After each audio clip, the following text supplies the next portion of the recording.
Hey everybody, welcome back to Conspiracy Theories and Chill. I'm Sean, and if you like conspiracy theories, you are in the right place because I got some great theories that we're going to go over, me and Patches, with you guys tonight. Patches is my co host, and we're going to go over some conspiracy theories tonight. I got some interesting ones that we're going to kick around. We're going to talk about the Bible Code, we're going to talk about weather wars, weather modification, and we're going to talk about the eclipse that just happened. Maybe the rapture did happen. Maybe the rapture happened and nobody was worthy. You ever think about that? You ever think about that? It happened and you just didn't notice it. But hey, Joan's here on YouTube. We're on YouTube, Rumble, and Facebook right now. Wherever you are, no matter where you're at or what time it is, even if you're not here at the live, you are here at the right time because you cannot be late. There's no wrong time. Smash them shits and take part in the show. I still want to hear from you. Comment, let me know you were here. Let me know what you think about any of our topics tonight. We're going to get into anything else you want, too. This is Conspiracy Theories and Chill. I plan on chilling. I got my strawberry cough right here. What are you smoking on? Are you going to chill, too? You might have some libation, little sip, little sippy sip, some of the good. Whatever you're chilling with, even if it's just chilling on life, welcome to it. We're going to hang out and talk. You can bring up any conspiracy theories you want. We can get into them. We can just kick around different topics. Tonight's just fun. We're just going to have a good time. You know, I'm in a good mood. I just want to have a good time with my friends. So, welcome in. Welcome to it. This is Conspiracy Theories and Chill. And like I said, smash them shits. Hit that like button and share this out. Get this out everywhere you can. Put it everywhere cool. Get all the cool people in here. We're going to have a great conversation, a great time talking about conspiracy theories for the next 90 minutes. So, and everybody's coming. Everybody's going to be here. You'll see. So this is the place to be for the next 90 minutes. You are in the right spot. But in just a little bit, we're going to watch a video. That's what tonight's going to be. So I've got some videos picked out, 3 different ones, and we're going to watch them together and react to them and talk about them. The first one is going to be on the eclipse. It's a short one. It's only like 13 minutes long, and it's from True Stream Media. I really like them a lot. And we're going to listen to Melissa on the eclipse, see what she has to say about that from True Stream Media. We're going to talk about that, kick it around, whatever ideas or concepts come across in that video. Then we're going to watch one on weather wars, weather modification. And we're going to get into that, talk about HARP, things like that. And then the last one I got for you is the Piece de Resistance. It's on the Bible Code from Y Files. So we're going to close out with a good one. The Y Files on the Bible Code. The Bible Code's fascinating. I don't know if you've ever looked into that, but it is a trip. Nicole says, Mom's just asked why you're on my phone and TV. I'm everywhere, Moms. Hey, Sandy. How you guys doing? Thank you for sharing, Nicole. Yeah, you gotta smash them shits. Nicole did. Be like Nicole. Be cool like Nicole and hit that like button and share this out. And I'll quit begging you. How about that? You do it, and I'll quit begging you to do it. It's just that it really helps. People don't think about it. They don't. It really does help a little channel like this to hit that like button. It's just small effort and action, and it helps us tremendously. Commenting does too. So I'm just really glad to see you guys here. Heather's here. That's my girlfriend. Heather's here. Welcome, Heather. I get all smiley when Heather's around. Anyways, we're gonna talk conspiracies. That's what we're doing tonight. So that's gonna be good. We're gonna have a really good time. And it's all gonna depend on you guys though. So you guys here at the live on Rumble, YouTube, and Facebook, it's all up to you. So how deep the conversation gets, what we get into, how the rabbit holes, how they connect, depending on where we go, it's all up to you. Talk about anything you want at all. But in just a minute, yeah, everybody say hi to Heather. I'm really happy to see her here. Anyways, in just a minute, we're going to start the first video. And like I said, it's from True Stream Media. It's about the eclipse. We're going to listen to the points that she makes about the conspiratorial points of the eclipse and the things that went on with the propaganda and etc. I don't know exactly what she's going to get into. That's the other thing about these 3 videos tonight. I haven't seen them either. I'm going to be watching them with you, reacting to them with you. So we're all seeing these for the first time. You know, everything we're going to get into tonight is new to me, new to you. So I haven't seen any of these. And we're going to get into these all together. So take part. The conversation is all on you guys. No pressure or nothing. But, you know, do your best. That's all I'm saying. Just do your best, be your best, and everything's going to work out. But welcome to the show. Welcome, everybody. I really appreciate you guys hanging out and taking part. It helps out a lot. And it makes me feel good. I like hanging out with you guys. The VIP peeps, are you kidding me? You guys are the best fans on the internet. You guys are the best group of people. And this guy here, he's my best friend. This is my best man. He's gonna be the best man at my wedding. This guy's awesome. Robert Walker, best Fed in the business. If I was gonna be spied on by a Fed, I would want it to be Robert Walker. You know? Yeah, he's my favorite. Nicole, my favorite. She's so awesome. Great. Mom's awesome. Sandy, she's great. And then everybody knows Heather's great. Heather's fantastic.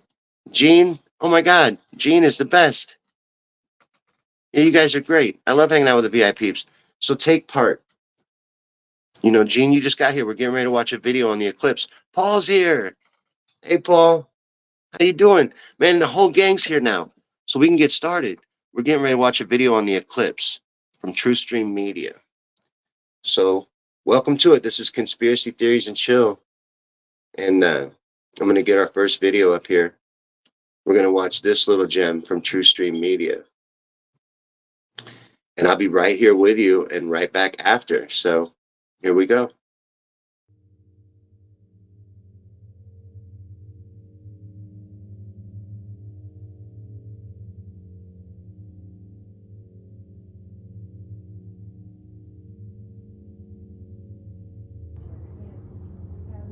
This video is about the eclipse, and basically I just wanted to share some of the amazing footage that we managed to get before any more time slipped away, because I know that I'm incredibly slow sometimes at getting stuff up, but we did have this rare opportunity to see the eclipse, and I know a lot of other people did, but plenty of other people did not have the chance. And so hopefully people are still interested in seeing it, even though it's now a little bit after the time. But it was a truly amazing sight and a once-in-a-lifetime thing for me personally. I've never seen a total eclipse, not that type, you know. I've seen the partial totals, or we weren't in the path of totality 7 years ago, but we saw the kind of sort of thing. And Mel had never seen a total eclipse either, and then it went cloudy.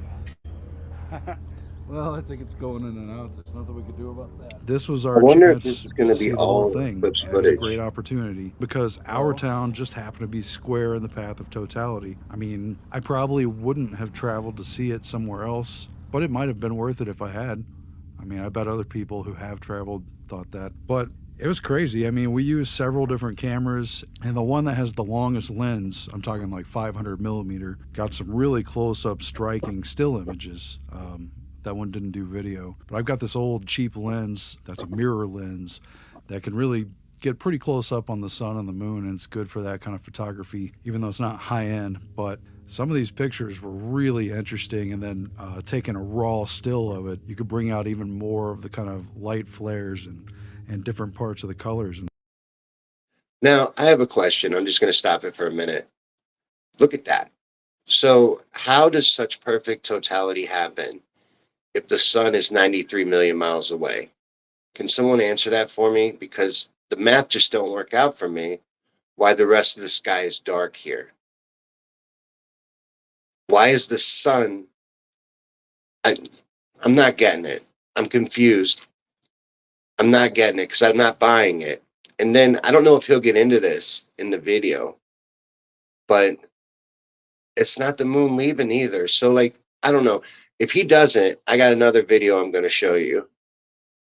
You know, we'll look at that. stuff. And it's really amazing. So I did want to share that, but also I was kind of reflecting at the time and reflecting now on just what a strange coincidence it is that we could see this kind of eclipse at all anywhere on Earth, you know. So easy to lose position. Yeah, there we go again. Because of these celestial bodies themselves. I mean, the moon is relatively small compared to Earth and especially compared to the sun, but it's also relatively close. And the sun is so gigantic, it's so enormously It's kind of bigger getting than close. anything and way, way, way bigger than the Earth and so far away. No, but it's not easy to film, that's true. But I mean, whether you think of it as some kind of grand design or some kind of grand coincidence, it's pretty strange that it just so happens to work out that the perspective of our human eyes here on Earth is such that the sun, that's so enormous, it's so far away, can be eclipsed by the moon in a way that they look almost equal, and the moon is right over it. I mean, am I wrong in thinking what are the odds of that? I'm not No, you're 100% right because it's total bullshit. really great in astrophysics or anything. I mean, outside of Earth, I'm just really not an expert anymore at anything. But you know, it's still kind of crazy. It's strange to think about. So if there's a specific reason, let me know. But I was reflecting on that a little bit. That seeing this total eclipse itself is such a coincidence, and you know that's not far from the point of all these different ancient cultures that I've read little bits here and there about. It seems like basically all over the world. I mean, obviously, all over the world, they would have reason to take notice of the eclipse. But, you know, all these different superstitions are rooted in ancient time where they would believe that a dragon was swallowing the sun, or, you know, there was some kind of ill omen, or it meant something supernatural. I mean, it's not hard to imagine why. It was really crazy when it got dark in the middle of the day. Whoa. Wow. Even though I knew scientifically and as a member of society what the basic reason was, Does this mean we're officially in it? Or just that it's cloud? Look over there. you know, it stirs something in you. I mean, we were in our backyard, but there was all these people that came to town, not as many as they hyped up, who were there to watch the eclipse, and we could hear some of our neighbors, you know, shouting and woo-hooing, and, you know, we shouted too. Woo! I mean, it's all right. Listen, it don't make no fucking sense if you listen to the NASA official science book version of how an eclipse takes place. It don't make no fucking sense. Somebody here, say something. You guys are being too quiet. Tell me what you think. Do you think that the moon blocked out the sun, or is something else going on in an eclipse? I think something else is happening. But I think the sky is a clock. You know what I mean? And we're not spinning around on a fucking water ball flying through space. I don't think that. But it's funny because Aaron on this channel, that's his name, Aaron, the guy talking on the video, he's a relatively smart guy. So is Melissa. How are they buying into that bullshit? How do they get anybody? And yes, Deekhead was wondered, Robert is a Fed. It's just a joke, like an inside joke. I call him Fed. I don't remember why. Why do I call you a Fed, Robert? How did that joke start? I'm not really sure, but that it's an inside joke. He's not really a Fed. He's Barry Manilow. Everybody knows Robert Walker is Barry Manilow in disguise, trying to live a new life as a meme lord, and no one's buying it. But we all let him play along, and we even let him have alternate profiles and post dirtier memes on those, even though we all know he's Barry Manilow. But he's not a Fed. It became funny somehow. I don't remember. And it's been a joke for a while. Yeah, he's a Fed. I don't remember why. There was a reason. It started for a reason. I just don't remember what it is. Robert probably does. It probably has something to do with him calling me vagina eyes. He called me vagina. He mentally scarred me, and I've had to fuck with him ever since to get even. But let's hear. I want to hear a little more about what Aaron has to say about the eclipse. I'm really hoping he's going to make a point. All right, because I'm kind of disappointed so far. because it was exciting, you know. Oh my God! Look! Look! Look! Look! And it was all this build up for years of talking about it. The eye is blue. Everything is dark. Like, Oh, it's coming back. Something's coming back. look! Look! Look! Look! During the totality, you don't need your glasses to see it.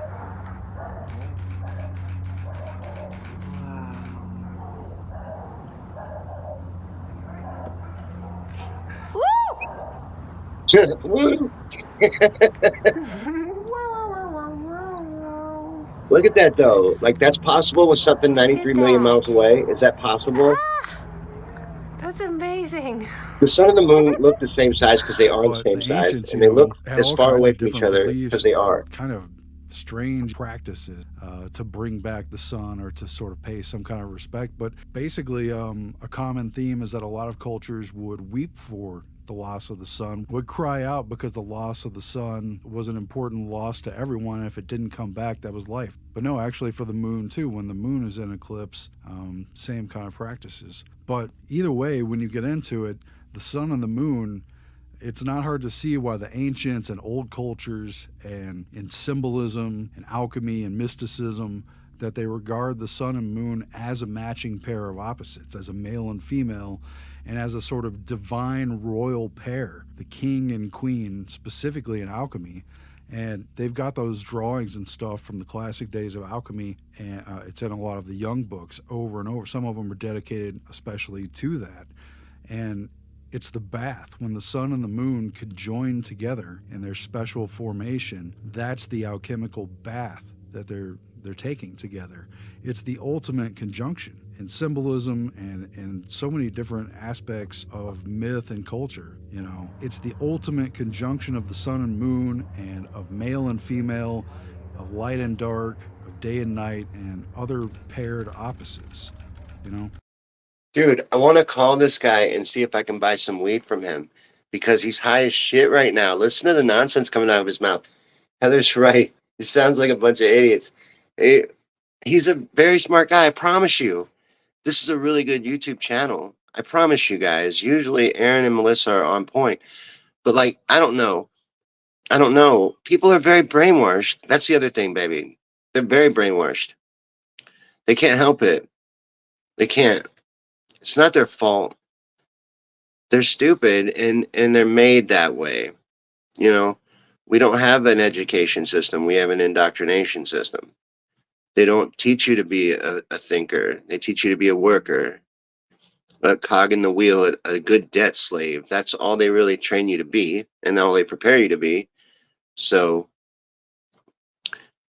you're not taught to think and you're taught a false version of reality. You're taught the heliocentric, you're nothing but a piece of dust on a speck on a water ball that's flying through space at astronomical rates, chasing the sun in an infinite, ever expanding galaxy.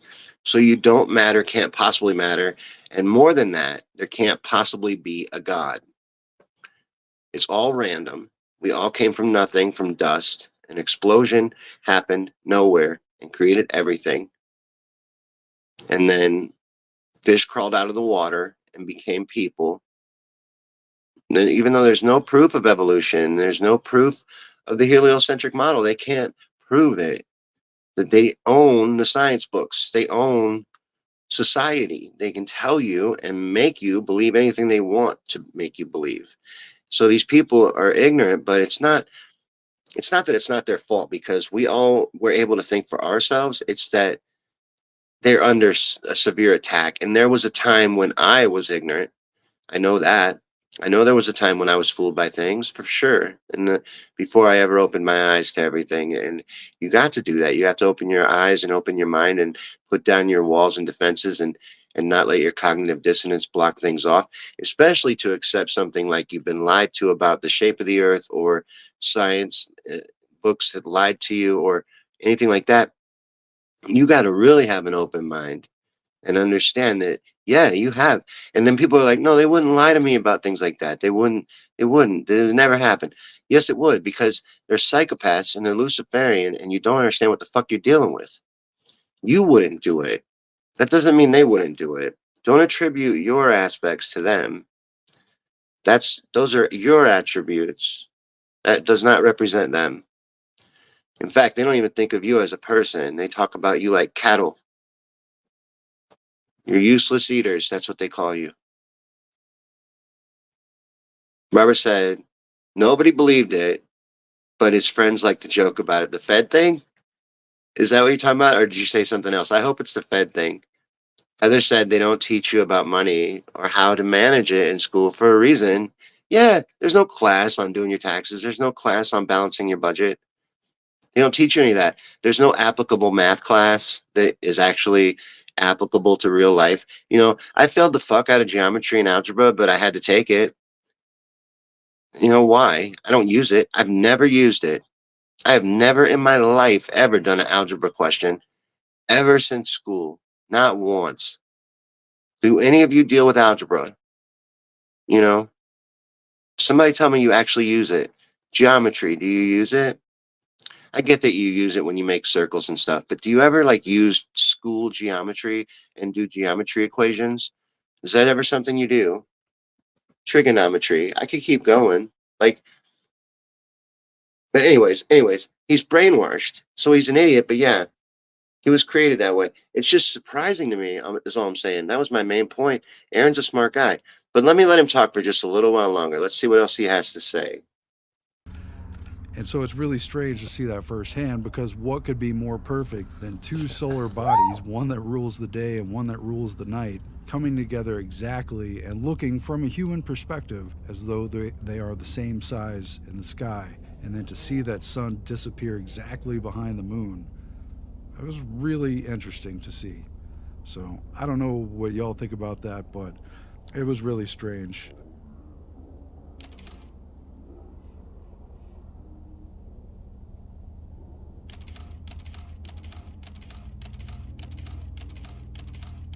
Listen to the cameras going off. Idiots taking pictures. No, but look, those two objects are the same size. The two objects in the sky right now are the same size. They appear the same size because they fucking are the same size. It is not the huge monumental coincidence that the Earth and the Moon look the same, or the Sun and the Moon look the same size because they just happen to be that distance apart, and it just miraculously worked out that way that they fit over each other. No, no, that's fucking ridiculous. That makes no sense. You know the amount of coincidences that have to line up for the science book model to actually even hold up, and how disappointing that is to learn as an adult. Science was my favorite class. I really liked it. My favorite class was English, but science was way up there, like, probably second, and history would be way up there too. But science was fun. You'd do experiments, you would play with fire in class. It was a great class. But it filled my head with a bunch of nonsense, a bunch of bullshit, and filled Aaron's head with it too. Listen to him go. I mean, and all these cameras picked up different aspects of it too. And I know stuff gets blown out. The iPhone in particular really sees things differently than my Canon cameras do. You know, it's probably blown out by the sun, and we also had that cheap filter on there, but it wasn't on there the whole time. But it was weird. I mean, the sun was partly behind clouds, and then it would come out at times because it was a very cloudy day, and it looked like the sun was swimming. It looked like the sun was a liquid body in the sky on that phone.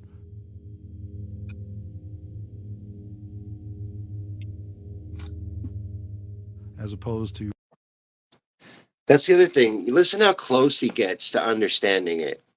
It's almost like the sun is not what I was told it is. But maybe it was because of my phone or because of the filter. No, it's because you're getting a clear image. You're Oh my god. Sometimes, dude, people hurt my head sometimes. with my naked eye, or wearing the special glasses, and on the other cameras, I know that's not real. I know that's the interpretation of the iPhone, maybe even a type of machine poetry in terms of basically it repaints with the camera according to a certain algorithm. That's how the iPhone camera works, I think. It kind of repaints reality because if you zoom way in, there's kind of like little stitches, little fabrics. So I don't think it's showing a true view, but it's a very interesting view. I don't know if you're seeing the same thing in this footage. Some of it wasn't like that, but I did see it at one point when it literally looked like translucent water. And they can't be, but at the same time, we all have this perception thing going on. Our own eyes deceive us. Definitely all these different cameras deceive us, and in slightly different ways. It's a strange reminder that we're not really seeing true reality with that. So He's like almost on it. He's all, you see how he's hovering all the way over top of it? He's like all the way over top of it. Yeah, the water, the sky looks like water. Oh my God. He's almost there. Like he's all over it. He's a smart guy, I told you. But see, it's cognitive dissonance. There's a blockage.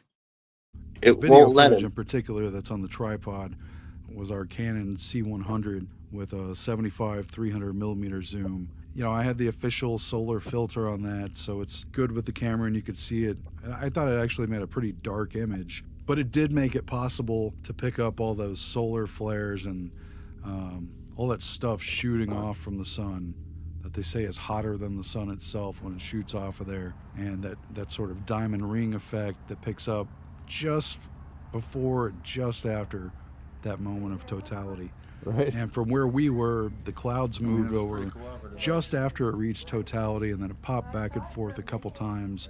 And then once that whole period of totality was over, it completely covered in clouds, and the sun wasn't shining through very little, if any, over the next hour as it moved out of partial eclipse back into other formation. I don't know if you. I'm stop it for a second because, like Jones said it, they did. They chemtrailed the shit out of the sky that day.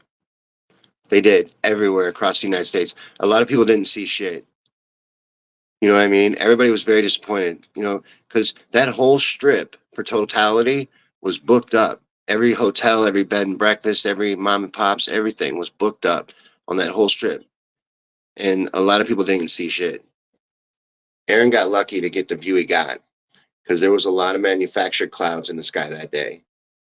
Saw the eclipse, you probably sort of tracked it, and if you didn't, maybe you didn't pay attention to it. We've been hearing about it continuously in this town for months and for years, and that was the other weird thing. I mean, they preemptively declared some kind of state emergency, and it was really hyped up around town, getting ready to be overwhelmed by people coming in and getting extra supplies and doing extra shopping and making sure you had gas. And that probably would be a good idea if the town was overwhelmed. But I guess either because of the forecast or for other reasons, it ended up just being totally overhyped. I mean, the town was not overrun. There were more people here than normal. You could kind of notice even just by the traffic sounds, and a few people here and there in the parking lots, but not in the way they were predicting or in the way they instilled into people. So yeah, it didn't really play out, but for us it was great. We were already here and we saw something I don't know if we'll ever get to see again. And I hope that all of you have had a chance, if not to see the eclipse, then to see something really special like that. Because, I mean, there's a lot of reasons it could be meaningful, but I think it's important to connect with natural phenomena to really witness something that reminds you, for lack of better words, how magical the world is. Or it's really strange. I mean, out in the desert and stuff, we've really had some otherworldly feelings just by being in places around mountains and stuff. But that's another story for another time. These cameras captured the sun conjoined with the moon, and it was absolutely otherworldly magical in a sense. And I'm not saying I connected with it as deeply as some people might have, but you could tell it was something kind of special to see. So I hope you enjoy seeing the footage of it. If not, I guess it's over pretty quick. But Mel was joking afterwards that the sun looked happy all day and it was beaming through the clouds once the clouds passed, and a couple hours after it was over, and the sun was happy because it got laid. I don't know if you appreciate that joke, but in alchemical terms, in Carl Jung's books, and in some of the old folklore, the sun and the moon eclipsing is the ultimate conjunction. Thanks, guys. So All right, I'm gonna stop it. I think he's just really gonna say goodbye now. But I liked her joke. Her joke was funny. That the son was happy because it got laid. That was a funny joke. But that video I was disappointed in. And I like True Stream Media. I really do. I like them a lot. But I was disappointed in that video because it's just pushing globe model heliocentric propaganda. That it all happened through a trick of propaganda. I'm not propaganda perspective that you were able to get that view in the first place. And then all the other things that he was seeing that when he was getting close to the truth of things, he was attributing to like the camera and shit. Speaking of those cameras, the what is it? Which kind can you take like a close up of the moon that's supposed to be 200,000 miles away? Which one is that? It's the P 1000. I want one. They're beautiful. They're going to take them off the market though. Nothing wrong with them. For some reason, they're going to have to take that camera off the market. They're going to stop making those. You can zoom in on planets too. You know, planets that are supposed to be much, much further away than the moon. You can zoom right in on them. It's fucking weird, huh? With a camera right here on Earth. You can zoom in on the moon and like to the point where you can start seeing rocks and shit. Dude, it's crazy. And the moon's 232,000 miles away, supposedly.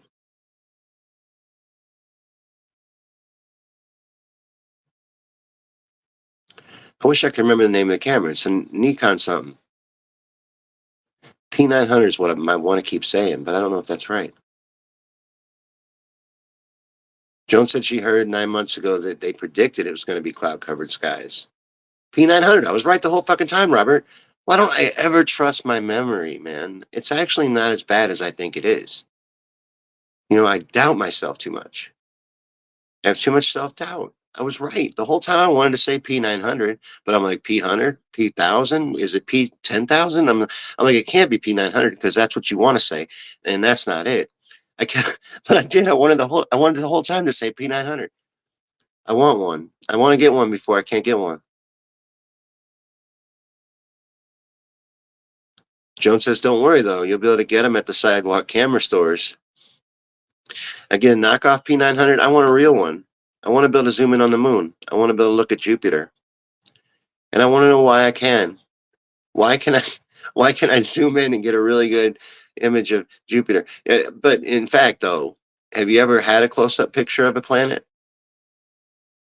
Or a star for that matter?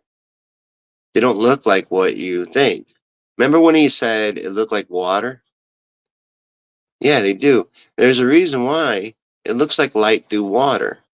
When you zoom in on stars or planets, you get that wavy water effect over them. That's the water of the firmament above. Above the waters above the firmament. That's what you're looking at. I don't know. I don't know. It's easy. It's so simple, but it's complex, and it's more complex when you factor in all the indoctrination. But that video was very indoctrinated, and did you hear him woohooing when it happened? Dude, the sky moves like a clock. This happens every 12 years. You're going to get another one of these in 12 years. Like, you already know that. You had one 12 years ago. It moves like a clock. The same shit happens. It's very predictable.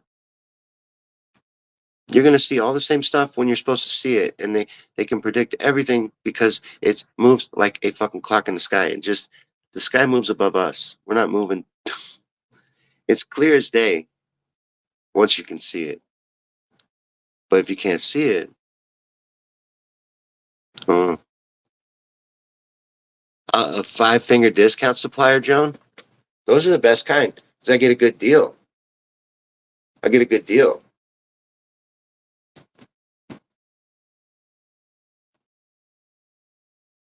Yeah, I need me a P900.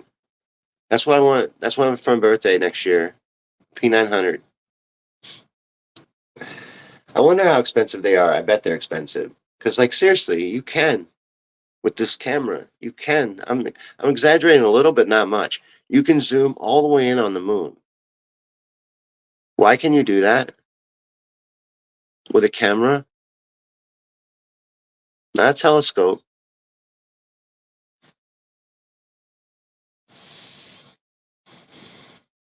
You know,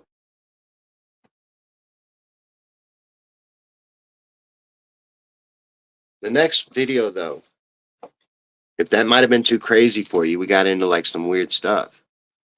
I didn't know it was going to get weird. I thought we were just going to talk about the eclipse, and I thought he was going to talk about the propaganda. I was disappointed that they didn't talk more about all the propaganda.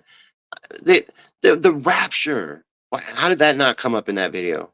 The rapture. Everybody thought we was getting raptured. Dude, he left so much out. But this next video is about weather warfare. Climate modification, geoengineering, all of that, but more than that, like using weather as a weapon. That's what our next video is going to be about, weather weaponry.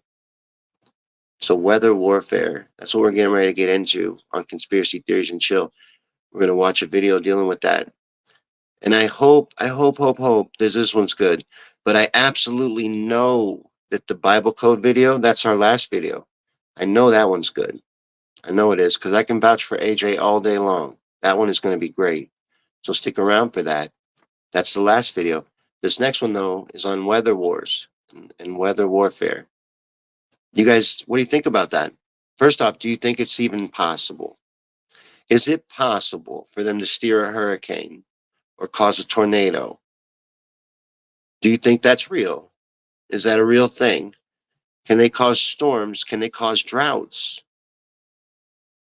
These are all questions I'd love to hear your views on. My views, yes, absolutely. And we'll do more videos on the hows and the whys of all that, but they can do all of what I just said, every bit of it. Every bit of it. And actually, in the 70s, they used to openly talk about it on the media, weather modification and steering hurricanes. All the way that back then.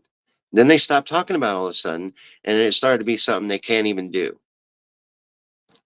But if you remember, recently we covered a news story about those farmers who were using the weather modification technologies to cause droughts to get more government bonus money and got prosecuted for it. Hence, they just admitted it's real. And then chemtrails ain't supposed to be real, geoengineering and weather modification. Chemtrails are not supposed to be real. But now they're even talking about in the media how, hey, maybe we should use chemtrails to modify the weather and for geoengineering. There's patents existing for it, but they're not real. Come on. It's happening, but it's not real. Look up at the fucking sky. That's not normal. The crisscross zigzag patterns and they spread out across the day and become a wall of cloud. That is not normal. That is not a normal thing. But let's see. I hope this one's better. That's all I'm saying. Going in, I'm apologizing for the one. I love that channel. Their videos are usually really great. I need to know now that space is not Aaron's strong suit. So this is on weather warfare. We're going to start it right now on Conspiracy Theories and Chill. This is 2:46 p.m. यानी कि दोपहर के 2:40 है इस वक्त और आप देख सकते हैं कि मुकम्मल तौर पे ये यूँ लग रहा है जैसे रात का वक्त है इस वक्त. It is incredible how things are looking like right now. Ominous. This is this cloud system that is above us, and that's where the storm is coming from. It's a big storm heading to Dubai right now. Remember, this is 2:45, literally 2:45 बज रहे हैं दोपहर के.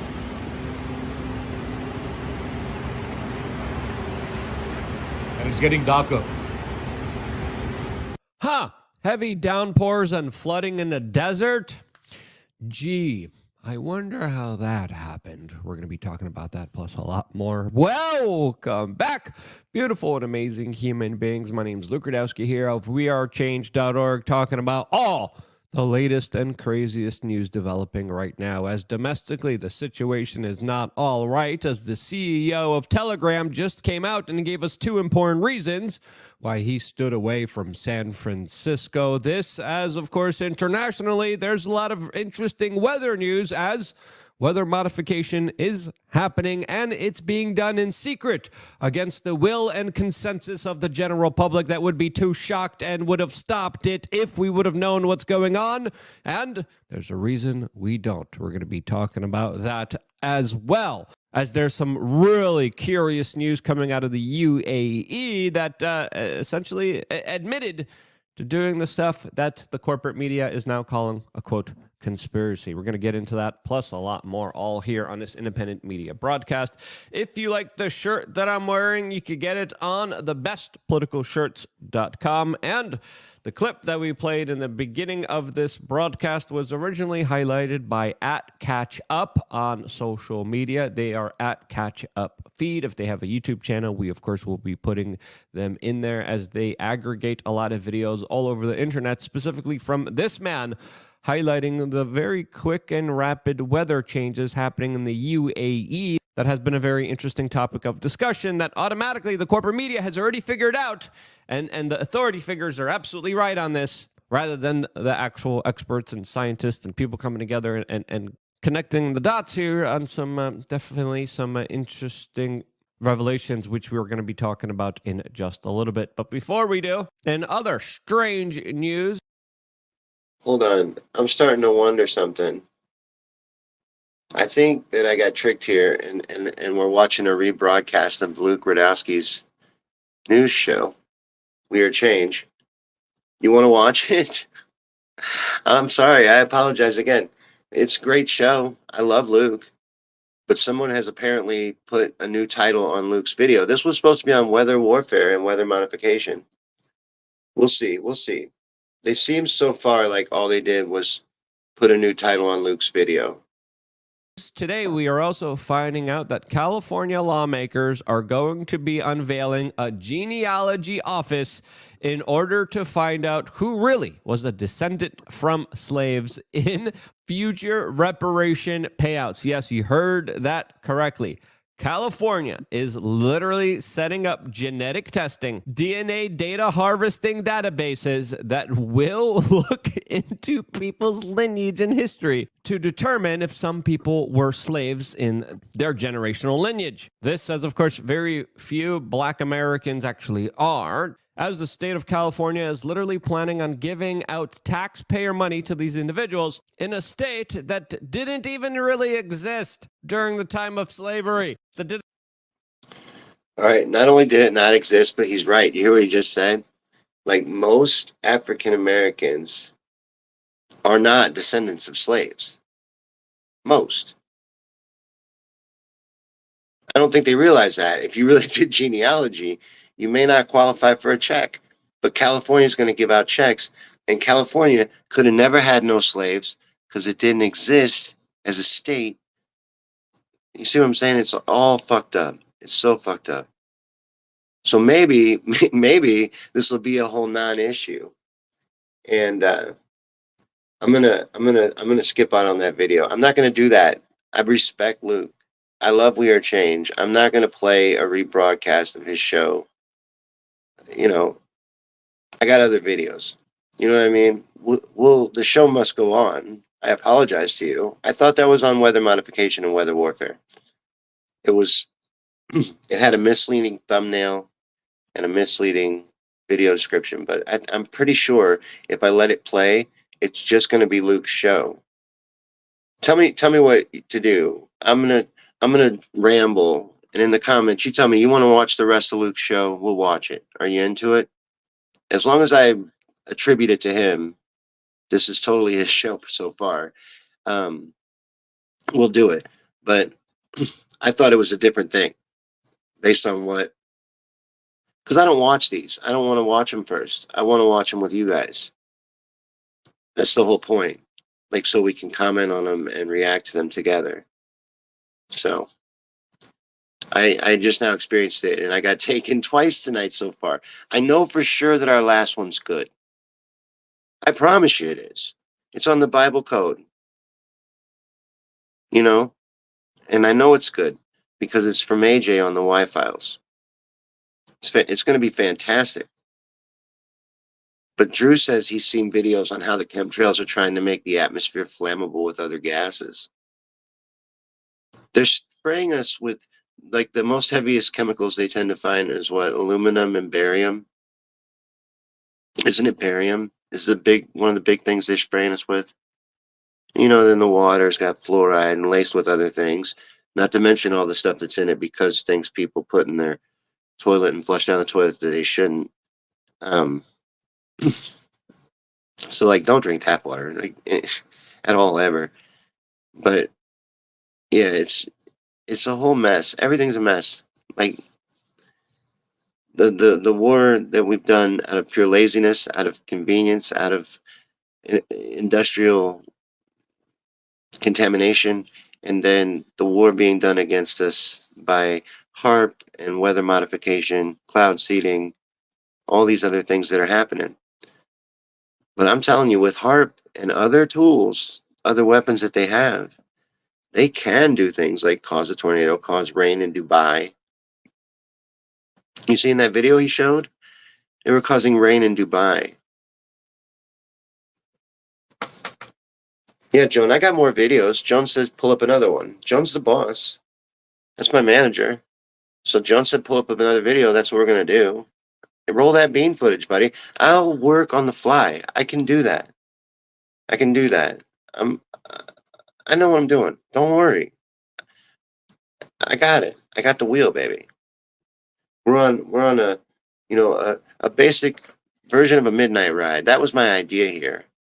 So on the midnight ride, we watch videos together. I just have much better luck with them. And we comment on the videos. I thought we'll do that on Conspiracy Theories and Chill. So I think for a second we should kick around weather modification. I hyped it up. It's real. And I need to do a whole video on HARP. I need to do an in-depth like mini doc on HARP. Because they try to downplay that, but they got mobile versions of fucking HARP now. They got smaller, compact versions of it. This is real. It's absolutely real. Heather says, I wanted to filter the water of harmful chemicals, and it's expensive to do that.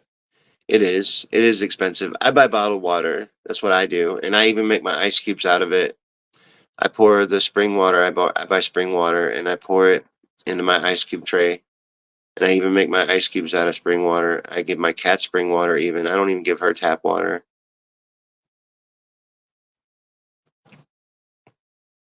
No, I've never done a video on HARP. Joan said, didn't you do one of those already? I've never done a video on HARP or weather modification, I don't think. We covered chemtrails once. We got into chemtrails, which are absolutely real. And again, they used to openly talk about them. And they are, again, if you watch in the media and they're starting to flirt with, wait, why don't we do this? Well, you're already fucking doing it. You're already fucking doing it. But they're not being honest with you about why they're doing it.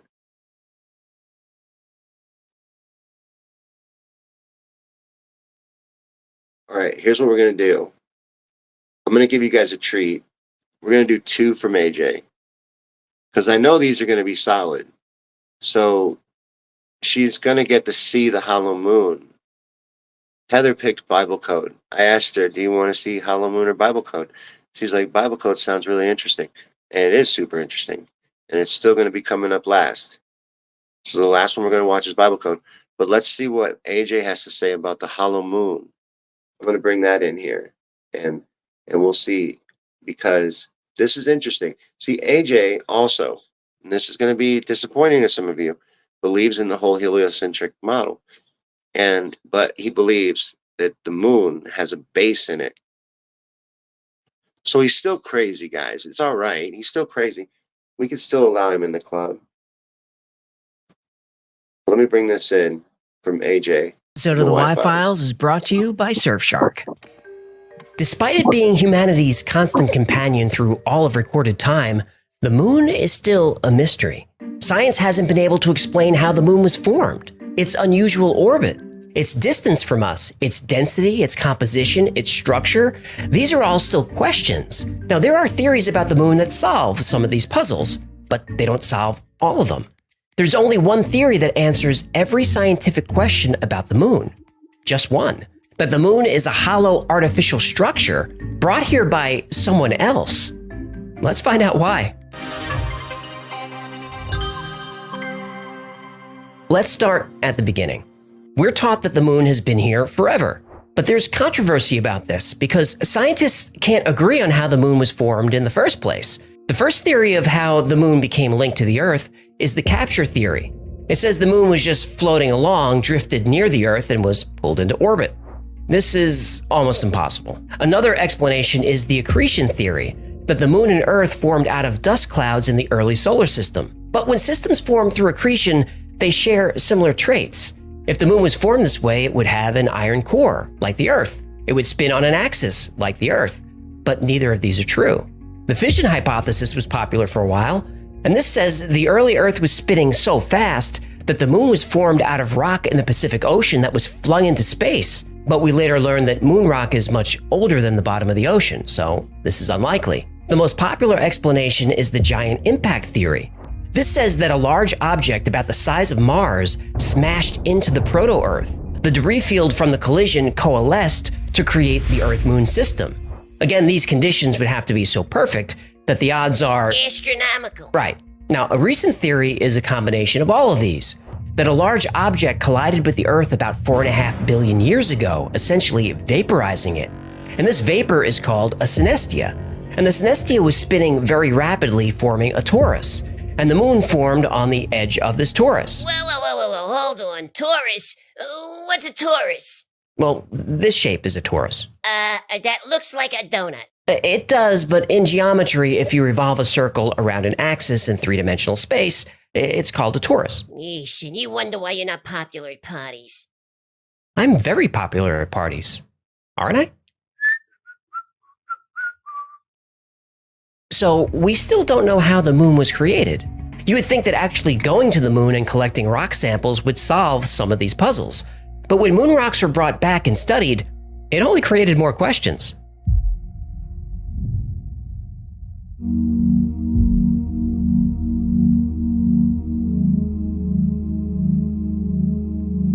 Since landing on the moon in 1969, The moon landing was as fake as a teenager's Instagram. I knew you were going to do this. Look, do you like the idea that the moon is a hollow spaceship? Well, All right, I'm going to stop him for just a second while he's going to argue with his fish, which I love, by the way. I love this show. This is my favorite channel on YouTube. By the way, babe, this is the only show I watch, the Y-Files. I watch it every Thursday night. It's amazing. That's why I know the rest of this video is going to be good, no matter what. And every time he argues with the fish, it's hilarious.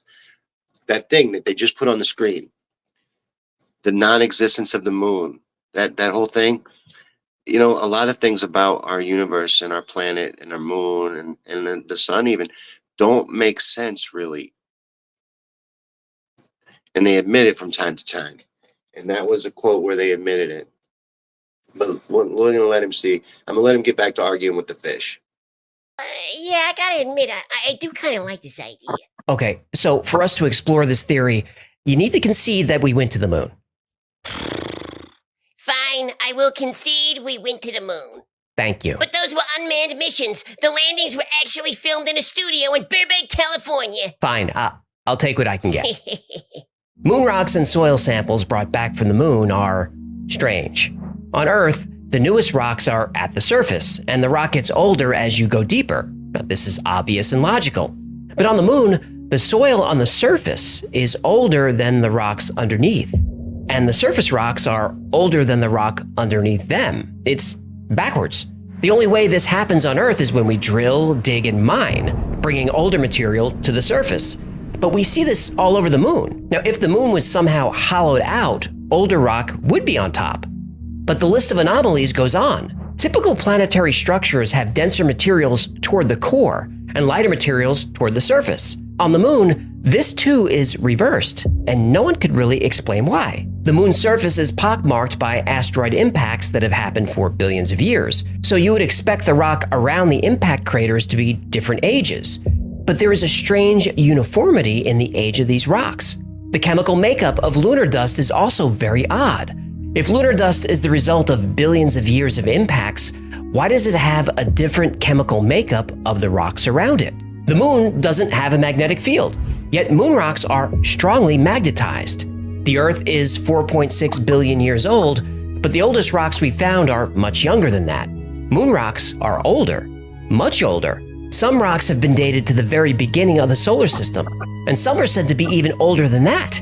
Uranium-236 and Neptunium-237 are found on the moon. This is notable because those radioactive elements don't occur naturally. The only way we see those isotopes on Earth is if we create them. Titanium, chromium, and zirconium are rare on Earth, but these are found in abundance on the moon. If the Earth and moon were formed together, why such a big discrepancy? And those metals happen to be some of the most strongest materials that are known to exist, and they're highly resistant to corrosion. If you wanted to reinforce a structure, these are the metals you would use. This structural reinforcement could explain why moon craters all seem to be the same depth, no matter how wide they are. Shouldn't craters of different sizes be of different depths? It's as if there's a resilient metallic shell just beneath the surface of the moon, preventing anything from penetrating further. Now, if there were some type of instruments on the moon's surface that could detect seismic activity, we could test the hollow moon theory by intentionally colliding objects with the moon. This sounds like a setup. We did this, didn't we? We did. And is it hollow? Well, Heyo!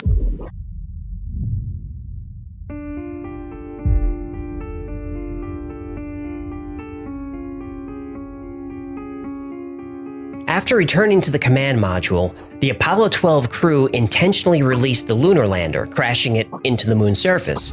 Then something very unexpected happened. Seismic measurements showed that the moon rang like a bell and reverberated for more than an hour. This was with a very small object compared to the size of the moon, so during Apollo 13, an even heavier object was crashed into the surface. This time, the moon rang for over 3 hours, and vibrations traveled to a depth of 20 miles. This doesn't happen on Earth. Reverberations last only a few minutes because of the Earth's density. And on Earth, vibrations slow down as they move toward the Earth's center, where material is denser. But the vibrations on the moon actually got faster around 40 miles down, indicating the interior of the moon is not only far less dense, but perhaps has large hollow cavities. The density of the moon is something that's difficult to explain. The moon is about 25% the size of the Earth, but it's only about 1% of the Earth's density. If the moon were a hollow shell, this would explain that. Besides the density issue, the moon has a lot of characteristics and coincidences that we don't see anywhere else. The moon is actually more like a planet than a moon. At 1/4 the Earth's size, no other object in the solar system has a moon this large. This occurs nowhere else, not in our solar system or any other solar system that we found. And the moon orbits much more closely than it should. And its orbit is also a mystery. It's the only object we've ever observed with a near perfectly circular orbit. We don't see this anywhere else either. Because of this near perfect orbit and its size and distance from the Earth, the moon appears in the sky as almost the exact same size as the sun. This is what allows us to have eclipses. Our distance to the sun is 400 times our distance to the moon, and the size of the sun is 400 times the size of the moon. Could this be a coincidence? Nah. Well, when enough coincidences pile up, we may have to adjust our thinking and be a little more open-minded. And that But it's never all the way open-minded. You ever notice that? Because and AJ will tell you, he'll tell you the truth. If you go to the live streams, because I love this show, I love the Y-Files, so I'll go to AJ's live streams after the show, and he'll tell you that he doesn't talk about certain things and won't say certain things, because if you do, then you get censored and blocked and throttled and downgraded. And he's right. And they pull his YouTube channel. He's right. He's absolutely right. There's certain truths you just cannot get into. And it's okay. You see, this video of his, it's okay for him to talk about how there might be a base in the moon. So that's what he's going to get to. But because that fits their model. The moon's still in the sky and it's still a thing. And you can throw things at it and ring it like a bell. You know, I don't know. I think it's because it's a safe topic, what he's talking about. But it is cool, some cool things. They want you to believe all that's coincidence. So it's exactly the right distance from the sun. It's exactly the right size, and all those things, of the anomalies of how it doesn't make any sense, how it was created, how it doesn't match the Earth really. It's too close to the Earth really. I don't know if he gets into that, but it is. And then it doesn't seem to have density to it. It doesn't make sense that it stays where it is. How it got there, they don't know. There's a lot to it. There's a lot to the moon. If you try to go by their model, that it's a rock and not a light in the sky. That's the thing. That's what happened in 1970. Two Soviet scientists looked at all the evidence and all these coincidences and came to what they felt was the only logical conclusion. And they agreed that their theory sounded crazy, but said not only is the moon hollow, but it's also a spacecraft that traveled here in the distant past. So now we have to ask, who built the moon?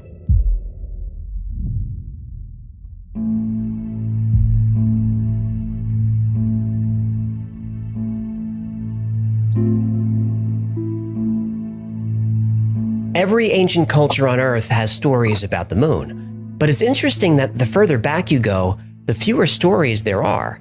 And if you go back far enough, there are stories that talk about a sky before the moon arrived. Roman and Greek authors in the 5th century BC have stories about the Proselynes, and they lived in an area called Arcadia. And they said they've been here since before there was a moon in the heavens. Now, on the other side of the world, the ancient culture of Tiwanaku in Bolivia also refers to a time when there was no moon. The Tiwanaku claim the moon arrived between 11,500 and 13,000 years ago. If you're into ancient theories as much as I am, you'll recognize that this time coincides perfectly with a period called the Younger Dryas. And all kinds of myths and mysteries are said to have happened during the Younger Dryas, and we'll cover them on this channel. Now, going back to Africa, there are Zulu legends that specifically say the moon is hollow, and living inside is an intelligent race of reptilian extraterrestrials. Lizard people? Yup, Lizard people built the moon! that's what they believe. Lizard people are very industrious. They seem to be. The Zulu believe the moon was put into orbit by two brothers who were gods, and this legend is similar to what the Sumerians believed. The Sumerians also had a legend of two brothers, Enki and Enlil, who were called Anunnaki. Yup, Anunnaki, the extraterrestrial gods who created mankind. Everything is falling into place with this one. Oh, you ain't seen nothing yet. How about this? The Zulu also believed that before the moon arrived, the climate of the Earth was very different. There were no seasons, and a blanket of thick water vapor covered the entire planet. And we now know that the moon does stabilize our climate. Without the moon's gravity, the Earth's axis would wobble. There would be no consistent seasons, no tides, extreme weather. The presence of the moon is what allows life on Earth to thrive. So back to the Zulu. The Earth was covered by a thick layer of water vapor, and you could only see the sun through this hazy mist. When the moon was finally placed into orbit, all this water vapor fell at once, and it created a cataclysmic global flood. Always a flood. Always, every time. Every ancient culture has a flood myth, and there's mounting evidence that this did indeed happen during the Younger Dryas. Cultures around the world have myths that are in perfect sync with each other. The coincidences keep piling up. The Zulu legend talks about how the arrival of the moon changed the tides and stabilized the climate. And this is something that wasn't understood by science until the past 100 years. Yet somehow the ancient Zulu were able to make the connection between the moon and the tides and the seasons. All of these myths and legends, plus strange coincidences and anomalies about the moon, start to add up to a compelling theory that the moon is hollow, is artificial, and was placed here by intelligent beings long ago. But coincidences aren't proof, and myths aren't proof. We need to know what's been happening on the moon lately to see if we can make our case with hard evidence. Lucky for us, the evidence is there. All right, before he goes on, I just want to get into that really quick. I want to touch on stuff, but I got to stop pausing because we're going to take too long. But anyways, the Younger Dryas, there is evidence of the flood. The flood is real. That is why there's flood myths in almost every country and every culture, because it's real. It happened, and there's scientific evidence for it even. They just call it something else and say it was caused by asteroid impact and it's what killed the dinosaurs. But they leave out the part that there's a global flood resulting from what they say is caused by an asteroid. You know what I mean? It's proven. The global flood is real. There's evidence of it. And that's an interesting one, too, that we could get into. But let's let him finish, because I got to stop interrupting him.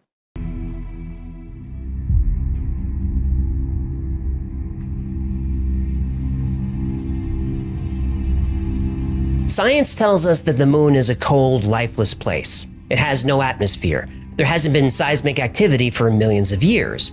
Its core, unlike the Earth's, is cold. For a supposedly dead world, there's an awful lot of activity up there. On March 7, 1971, a cloud of water vapor appeared on the moon that covered 100 square miles, and it was there for 14 hours before it dissipated. There's not supposed to be atmosphere on the moon, but for those 14 hours, there was. In fact, 6 astronomers in the past 100 years have documented a glowing mist in the crater named Plato. The same mist, the same crater, over many years. Boulder tracks are seen on the moon, all over the place. And that's weird enough, but how do boulders roll for miles and then go uphill, like in this photo? And since the days of Aristotle, astronomers have seen strange lights appear on the surface of the moon, sometimes visible with the naked eye. NASA even reported that between the years 1540 and 1967, there were 570 sightings of light flashes on the moon that couldn't be explained. Sightings of strange lights continue to this day. The Aristarchus crater was photographed in 1992, and it shows a glowing blue light, now called the Blue Gem. And this anomaly has been seen by Earth-based telescopes every few years since. Some have even speculated it's a fusion reactor. And these events of mysterious light and mist happen so frequently that there's even a name for them, transient lunar phenomena, or TLPs. But things get even more weird. There are plenty of photographs of what appear to be artificial objects on the surface of the moon. Towers that reach several miles high, pyramids, symmetrical structures. These have been photographed by astronomers, probes, even the astronauts themselves. And the biggest anomaly of all? Why haven't we gone back to the moon? Sergeant Carl Wolf was working as a technician for the Air Force, and he was repairing equipment that transferred images from a lunar satellite. Those photos, according to Sergeant Wolf, showed artificial structures on the moon, what he described as a base. And this is corroborated by another technician working with Wolf. And Wolf wasn't a UFO, ET, moon theory guy. He was just a tech. He said he was excited to see the pictures on the news and have NASA explain what they were. He was surprised when the photos never turned up. The photos were found in a very early release from NASA. These structures are very large and very tall. You can even see they cast shadows. And these are photos I'd like to learn more about, but I can't. They no longer exist. Now, almost immediately after landing on the moon, the Apollo 11 crew said they saw something that shook them up. Watch the press conference they gave when they returned. These men aren't acting like they made history or had a life-changing experience. It's a beginning of a new age.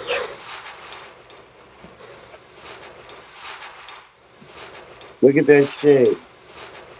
They look sad, frightened, uncomfortable, even depressed. Why? Is there a reason we haven't returned to the moon? And could it be that the Apollo missions discovered something that ancient cultures knew centuries ago? Something that reputable scientists believe is the only answer to this list of mysteries. That the moon is not what it seems or what we've been told. The moon is hollow, artificially constructed, and appeared in Earth's orbit from somewhere else, far away. Makes sense to me. Does it make sense to you? So what can science explain about the hollow moon spaceship theory? Well, the formation of the moon is still unknown, so score theory 1, science 0. The density problem is said to be because after the giant impact, the Earth's upper mantle formed the moon. The mantle is much less dense than the core. Okay, the problem with this is the giant impact theory probably isn't what happened. And the theory about the Earth and the moon forming out of that big donut shape? In geometry, that's called a torus. Torus. Well, that wouldn't explain the density discrepancy. We're told the moon ringing like a bell is because the moon is much less dense, and the moon's rock has much less water, so vibrations reverberate longer and farther. This can't be proven, but okay. The perfect eclipses? Well, here's where science wins. The eclipses aren't exact. They're close, but not perfect.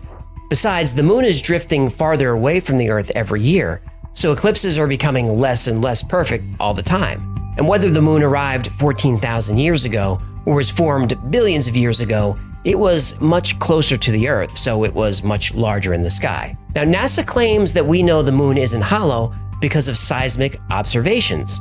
And that's fair, but it's still conjecture. Look, we don't know for sure what's at the center of the Earth, much less what's at the center of the moon. If there's anything at all. Right. Now, the structures are said to be shadows or optical illusions. Nope. And the lights are from meteor impacts or reflections from glassy patches on the surface. Nope. But the bottom line is this. Yes, the hollow moon spaceship theory is a wild one, I admit that. And many of the anomalies found on the moon can be explained. The explanations aren't perfect, but they're enough to satisfy skeptics. And I consider myself a skeptic, but I'm open-minded. I just want to know the truth. And when I started researching this story, I thought it would be a fun ride, a pure tinfoil hat experience that we could button up with science. That's not what happened. There's just so much unknown and unexplainable that something doesn't feel right about what we've been told about the moon. But as always, the space agencies and the governments they serve are very selective about the images and information they release. So I have a message for them. For NASA, the European Space Agency, Russia, China, Elon Musk, Richard Branson, Jeff Bezos, and anyone with the resources to put people back on the moon. The message is this: if you want us to believe your explanations, you're gonna have to prove it. All right. He's going to wrap up now, and he's going to do his thank yous and all that, so I'm not going to make you sit through that. But, you know, I would ask him the same thing. Prove it. Like, prove, you know, the things you were saying. Some of the things he says sometimes. But that's a good one. I like that. The hollow earth theory. He said he's going to make another one about the moon having a base inside of it. He mentioned it a little bit with the fish when they were talking back and forth, the lizard people in the base on the moon. Yeah. What about the lizard people? You guys into lizard people? The lizard people are the fish's favorite. He'll probably bring up lizard people again in the next video because it's from AJ2. It's the Bible code. This is the one Heather wanted to see. So we're going to do this one here in a minute and talk about it.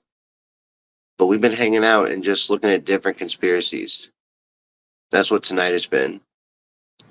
And I struck out on a couple of the videos, so you'll have to forgive me. I'm sorry, but I don't watch these. Like I said, again, I want to see them with you.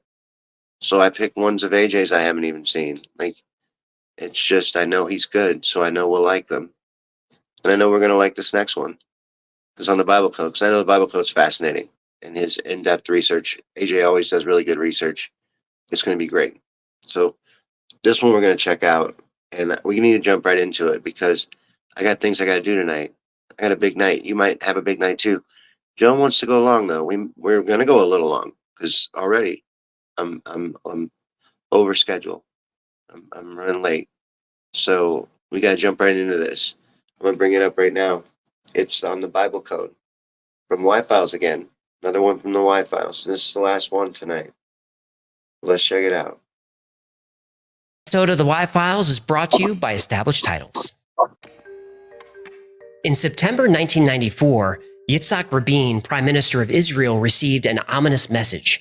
It was a warning that his life was in danger. The sender of the message said this information was secretly encoded in the Bible. Rabin ignored the warning. A year later, the Prime Minister was assassinated. The code hidden within the Bible not only predicted Rabin's assassination, but also predicted the date and even the name of the killer. Secretly encoded in the Bible, written thousands of years ago, are predictions of every major world event, including terrifying events yet to come.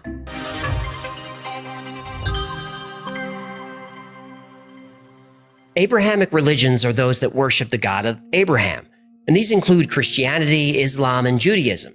And this is more than half the world's population, over 4 billion people. And since the dawn of these religions, believers have tried to derive meaning from religious texts. Usually it's through deciphering symbolism and allegory. But computer scientists, statisticians, and mathematicians have found literal information encoded in the Old Testament. The Old Testament, written between 2,000 and 3,000 years ago, is based on the 24 books of the Hebrew Bible. And despite being one of the oldest texts in the world, it's remained unchanged in all that time. When scribes made copies of the Old Testament, if they made even a single error, that entire text had to be buried. Why was accuracy so important? Most would say it's because this is the word of God, and to alter his word would be blasphemy. But there may be a more technical reason for maintaining accuracy, that God or someone encoded secrets within the texts. In the late 13th century, Rabbi Bachya ben Asher found a code hidden in the book of Genesis. He read 4 letters, skipped 42 letters, read another 4 letters, and so on. And when his chosen letters were strung together, they created a new passage that described the creation of the moon. This phrase also said that the lunar month is precisely 29.53 days. Now that's a significant finding because the exact length of the lunar month wasn't calculated until 1996 by NASA. And Rabbi Ben Asher's work was revisited in the 1940s by Rabbi H.M.D. Weissmandl. And Weissmandl called this type of code an equidistant letter sequence, or ELS, otherwise known as a skip code. How it works is you take a letter or number of letters, then you skip a certain number of letters, then you take your same number of letters, skip the same number, and repeat. Rabbi Ben Asher skipped 42 letters, but you could use any number. Then you link your letters together to form new words. Now, in the 1940s, this was difficult to do manually, but later, using computers, finding skip codes would become incredibly easy. Computer programs could also expand on the skip code technique using more complicated search parameters. Originally, letters found in skip codes would be strung together to form one long line of text, but computers allowed researchers to take these long strings and divide them into lines, and these lines could be 20 characters long or 50 or whatever you put into the program. Now, with letters arranged on a grid, new messages could be found by searching for text horizontally, vertically, and diagonally, kind of like solving a word search puzzle. So using this technique, mathematicians Elihu Rips, Doron Whitsum, and Yoav Rosenberg performed a series of experiments in 1985 called the Great Rabbis Experiment. Rips and his colleagues made a list of 34 famous rabbis and sages from the Encyclopedia of Great Men in Israel. They input the names of the rabbis into their program to see if they were referenced in code in the Bible. Oh, did the program find the rabbis? Now, even though these 34 men were born and died hundreds or even thousands of years after the Bible was written, their names were encoded in the Bible. Every single one. Doctors Rips, Whitsum, and Rosenberg took the names of famous rabbis and input them into their computer program. The program was then instructed to iterate through various skip codes and grid sizes searching for the names.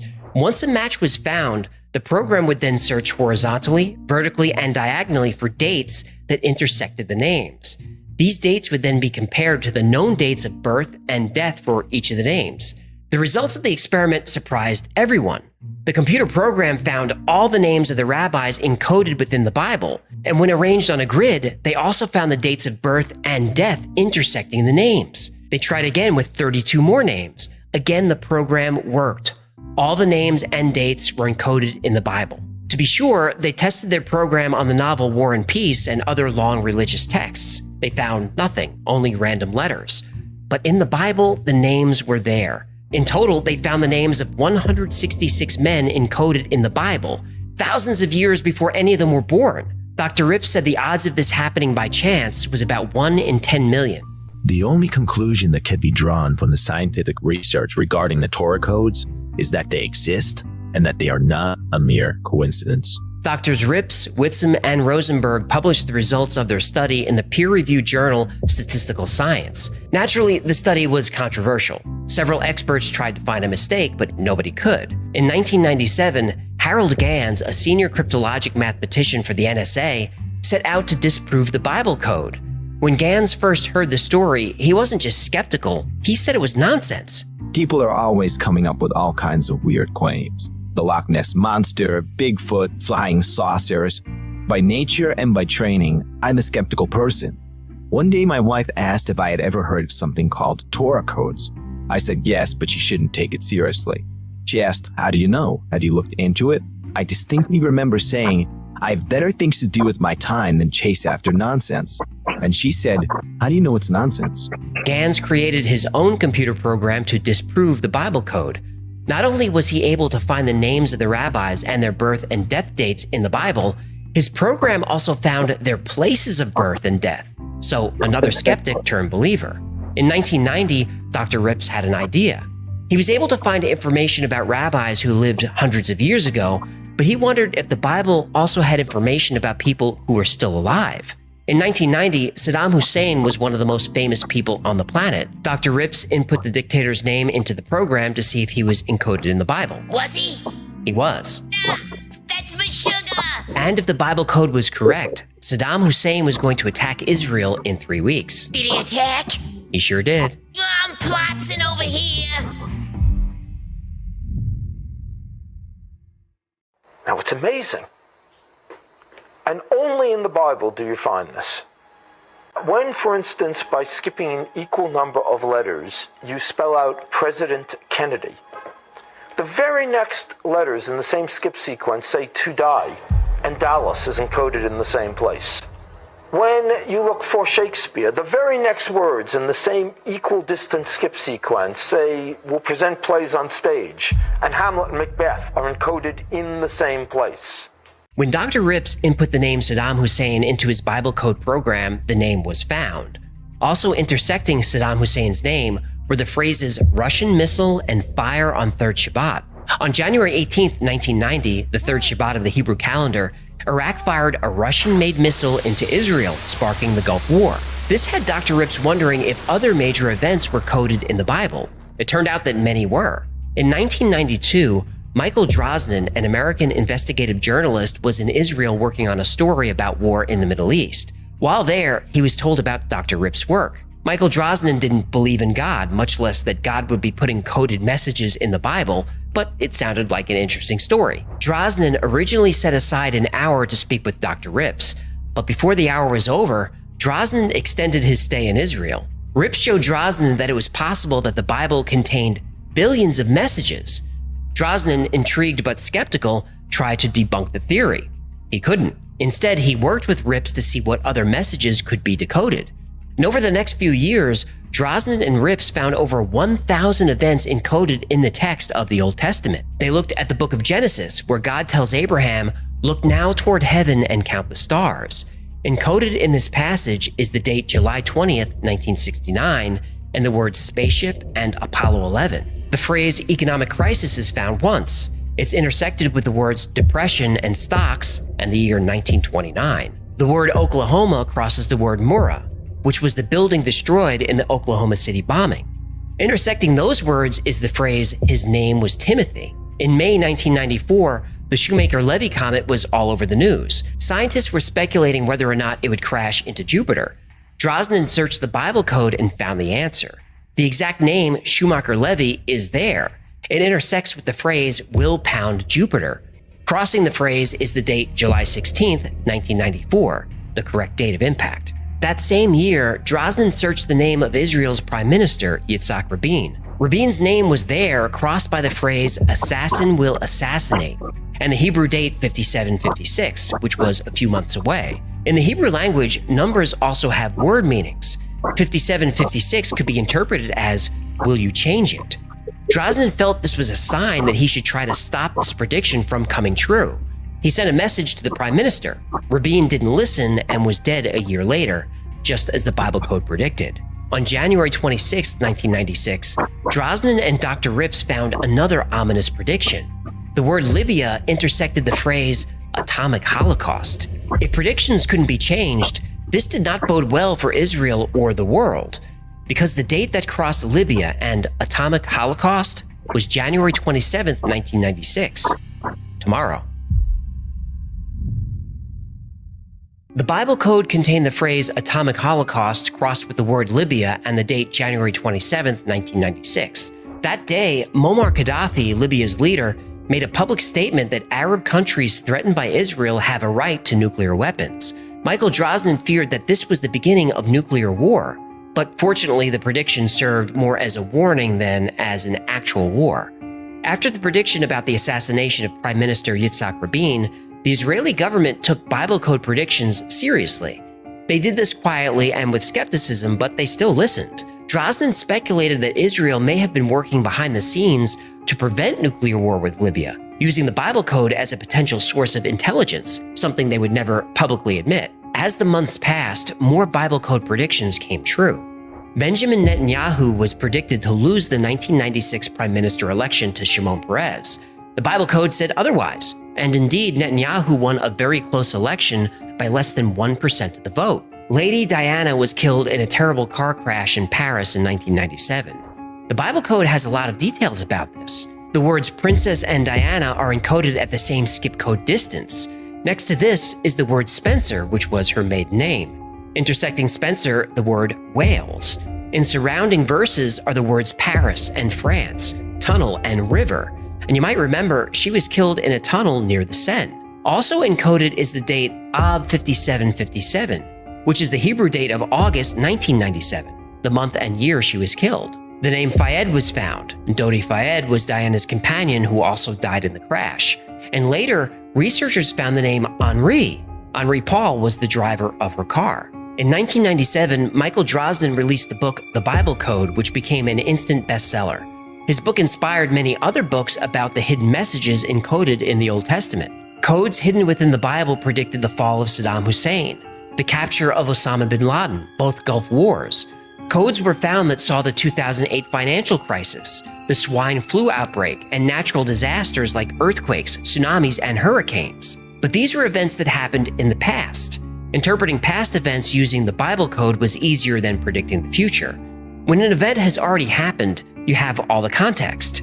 If the word Hiroshima is crossed with the phrases fire from the heavens and blisters and boils, it's easy to see that this refers to an atomic bomb and radiation sickness. Predicting the future isn't so easy. Without context, what would blisters and boils even mean? You'd be guessing the meaning of the phrases, not very scientific.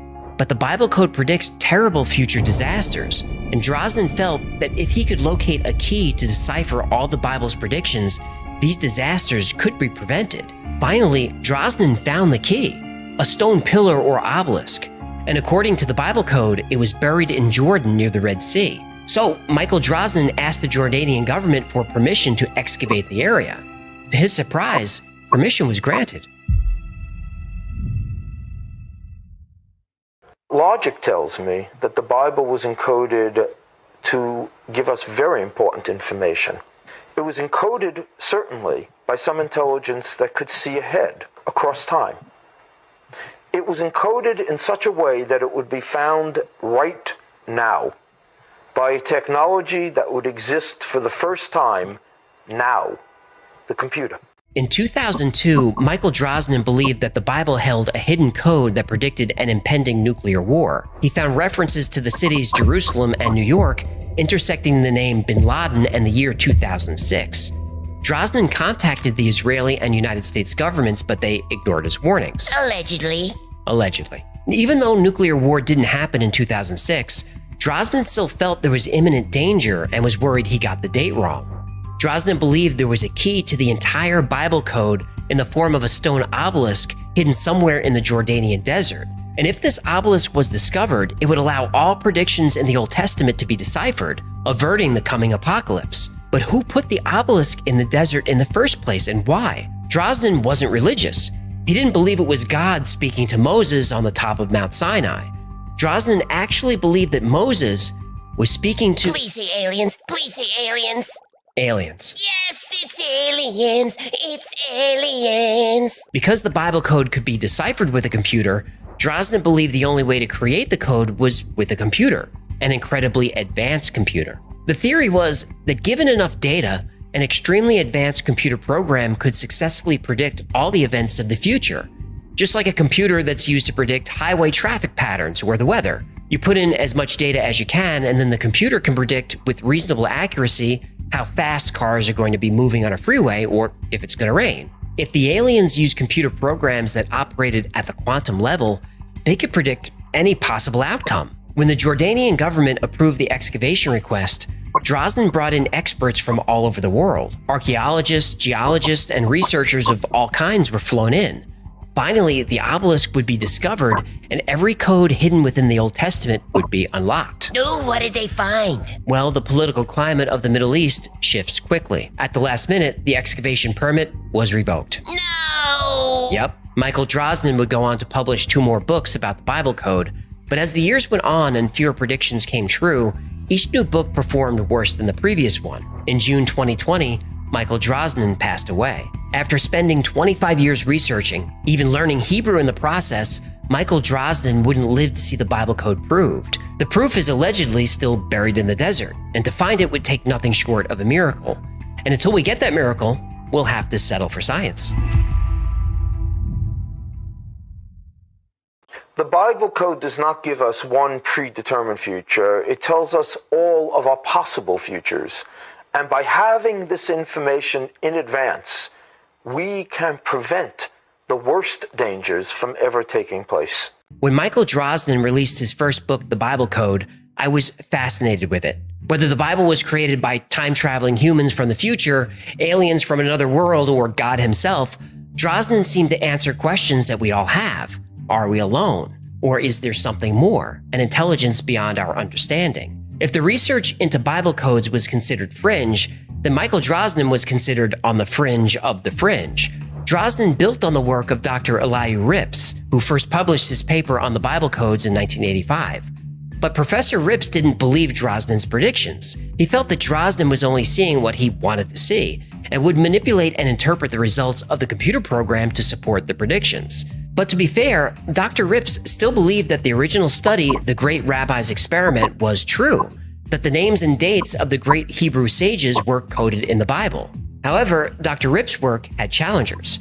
In 1999, Australian mathematician Brendan Mackay published his own paper in Statistical Science, the same journal that published Dr. Rips. Dr. Mackay pointed out that Rips' methodology was deeply flawed. For example, in Dr. Rips' study, if the month and day were correct but the year was wrong, that was still counted as a match. If the year was correct but the month was wrong, that was also a match. Plus, Dr. Rips allowed name matches that were very vague. Nicknames, titles, and initials were all counted as matches. For example, if you were searching for matches about Elvis, E.A. Presley or Mr. Presley or EAP would all be considered matches. So would husband of Priscilla or Lisa Marie's father or even the king. Also, while modern Hebrew uses vowels, the ancient written Hebrew language did not. So word matches were found using only consonants, which gave the researchers a lot of wiggle room. Both Dr. Rips and Michael Drosnin blew off this criticism. In fact, Drosnin said, if my critics can find a message about the assassination of a prime minister in Moby Dick, maybe I'll believe him. No way, that was in Moby Dick. Oh, not only was the assassination of Yitzhak Rabin in Moby Dick, Mackay showed that it was there multiple times, yet it was only found once in the Old Testament. Mackay also showed that the death of Lady Di was in Moby Dick. So were references to the assassination of Robert Kennedy, as well as other famous events. Well, maybe aliens wrote the Bible and Moby Dick. Did they ever consider that? They probably didn't. Uh-huh. Mackay's point was, if you already know the outcome you want, and you have a long enough text with enough letters, you can manipulate a computer program to churn through any text in order to give you the result that you want. Mackay even used this technique to find phrases about the September 11th attack in song lyrics by Vanilla Ice. All right, stop. What? Collaborate and listen. Ice is back with my brand new invention. I can't believe I fell for that. Oh, I believe it every time. Another problem is that although the text of the Old Testament is almost identical to the text from 2,000 or 3,000 years ago, it's not a perfect match. Comparisons of the current text to old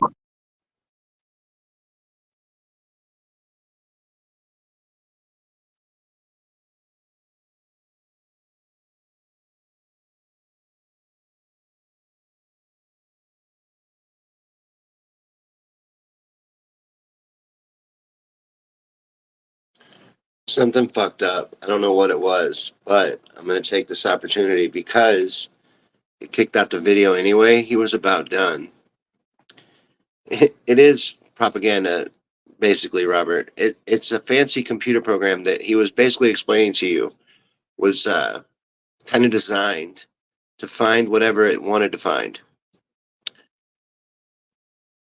So, yeah. I knew that going in. I knew the Bible code thing was kind of bullshit, but it's a neat story. You know, we ended on a neat story. Come on, it's cool. There is a lot of cool ones, though, that are kind of creepy, that are predicted in there. But as he was saying, they were using a lot of liberties in their matches. What happened, Joan? I have no idea. I was sitting here and all of a sudden, StreamYard kicked me out of the studio. I'm on 2 devices. It's the first time it's ever happened. I'm on the computer and the phone. So, like, we didn't lose the feed because I'm still on another device. I'm live on 2 devices. And then my computer shit out. I don't know what happened. It's never done it before. It kicked me out of the studio. We're still live everywhere. We didn't get kicked off any platform. So I don't know what it is. I don't know what that did. What did that? But he was about to wrap up anyway. I'm telling you, he was, because that's what it was. It was just a computer program that was, like Tesla said. Tesla used to say this. It's when you're really good at math and you're really good at equations, you can get them to work out any way you want. You can build an equation to any design you want. Robert says it was just a bad topic and shut the fuck up. That's what he said. And then he put a smiley face even. Dude, it was interesting. It was interesting. And I only gave her 2 choices. I asked her to pick between the moon and the Bible code. We got to watch both of them. Maybe we should have ended with the moon one. There ain't shit else on Wednesday nights anyway, man. And we had to hang out. But all good things must come to an end. I got other things to do tonight, my friend. I'm sure you do too. I'm sure you do too. But I had a really good time hanging out with you. I always do. You guys are the VIPs. But stone walls. We need to do stone walls. Robert's right. Stone walls. I owe Joan stone walls and also orphan trains.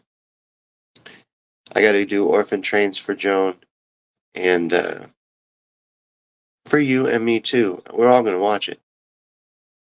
But, you know, we got to do all that stuff. We got to get into that stuff on Conspiracy Theories and Show. I don't know.